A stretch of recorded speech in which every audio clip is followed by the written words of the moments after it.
مرزا اپنے دوستوں کے ساتھ جو گردش روزگار سے بگڑ گئے تھے، مطلب ماردار تھے، اب بیچارے غریب ہو گئے، نہایت شریفانہ طور سے سلوک کرتے تھے۔ دلی کے عمائد میں سے ایک صاحب جو مرزا کے دلی دوست تھے اور 1857 کے بعد ان کی حالت سقیم ہو گئی، بیچارے مالدار تھے اب غریب ہو گئے۔ ایک روز چھینٹ کا فرگل یعنی اوور کوٹ جس کو ہم کہتے ہیں، سردی کے موسم میں استعمال ہوتا ہے، تو چھینٹ کا فرگل پہنے ہوئے مرزا سے ملنے آئے۔ مرزا نے کبھی ان کو ملیدہ یا جاموار وغیرہ چوگوں کے سوا، یہ کپڑے اعلیٰ قسم کے جو کپڑے ملیدہ یہ بھی اعلیٰ قسم کا کپڑا، جاموار یہ بھی اعلیٰ قسم کا کپڑا ہوتا تھا، چوگوں کے سوا ایسا حقیر کپڑا پہنے نہیں دیکھا تھا۔ چھینٹ کا فرگل ان کے بدن پر دیکھ کر دل بھر آیا، یعنی بہت پریشان ہوئے۔ ان سے پوچھا، یہ چھینٹ آپ نے کہاں سے لی؟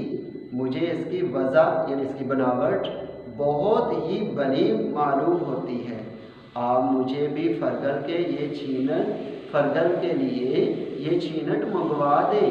انہوں نے کہا، یہ فرگل آج ہی بن کر آیا ہے، میں نے اسی وقت اس کو پہنا ہے، اگر آپ کو پسند ہے تو یہی حاضر ہے۔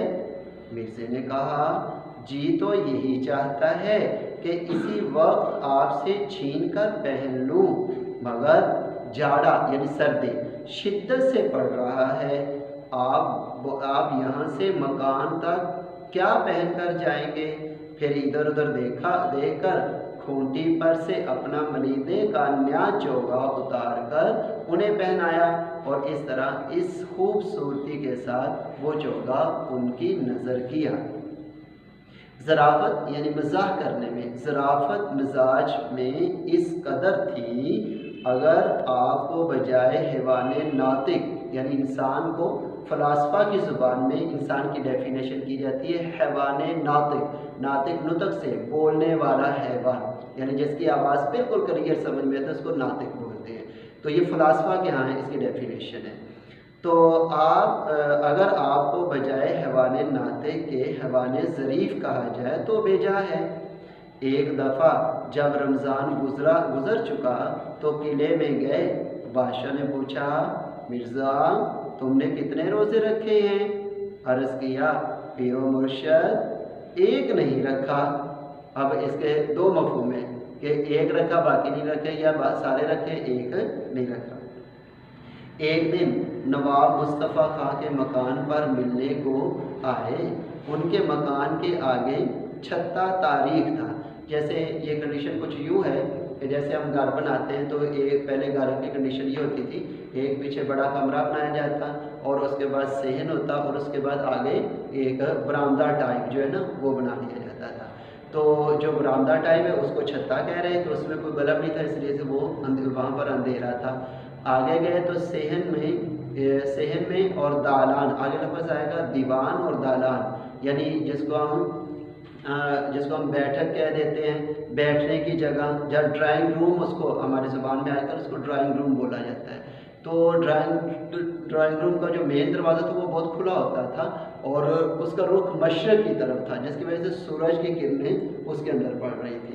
یہ آپ نے اسکیچ یاد رکھنا۔ اب میں آگے ریڈنگ کرتا ہوں، پھر سمجھ میں آئے گی آپ کو کہ ان کے مکان کے آگے چھتا تاریخ تھا۔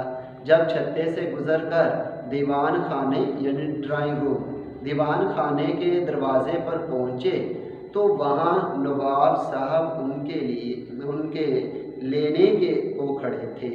مرزا نے ان کو دیکھ کر یہ مصرع کہا، آگے یہ فارسی میں ہے کہ آب چشمہ حیوان درون تاریخ است، یعنی اس کا معنی ہے کہ آب حیات اندھیرے میں ہے، کہ کیونکہ وہ اندھیرے سے گزر کر آگے آئے تھے تو اس لیے اس اندھیرے کو بھی انہوں نے کتنے اچھے انداز سے پیش کر دیا کہ آب حیات اندھیرے میں ہے۔ جب دیوان خانے میں پہنچے تو ان کے دلان میں بسبب مشرق رو ہونے کے دھوپ بری ہوئی تھی، مطلب ہے کہ صحن میں بھی دھوپ تھی، آگے جو مین دروازہ تھا ڈرائنگ روم کا اس کے اندر بھی بہت زیادہ دھوپ تھی اور وہاں وہ کھڑے ہوئے تھے۔ تو مرزا نے وہاں یہ مصرع پڑھا، ای خانہ ہما آفتاب است، کہ یہ گھر تو سارے کا سارا سورج ہے۔ ایک صحبت میں مرزا میر تقی میر کی تعریف کر رہے تھے، شیخ ابراہیم ذوق بھی موجود تھے۔ انہوں نے سودا کو میر پر ترجیح دی۔ مرزا نے کہا، میں تو تم کو میری سمجھتا ہوں، مگر اب معلوم ہوا کہ آپ سودائی ہیں۔ باوجود مرزے کی آمدن اور مقدور بہت کم تھا، مگر خودداری اور حفظ وضع، جیسے میں نے آپ کو بتایا نا کہ وہ صاحب ذوق بھی تھے، اچھا لباس بھی پہنتے تھے اور خوراک بھی اچھی استعمال کرتے تھے، مگر خودداری اور حفظ وضع کو وہ کبھی ہاتھ سے نہ جانے دیتے۔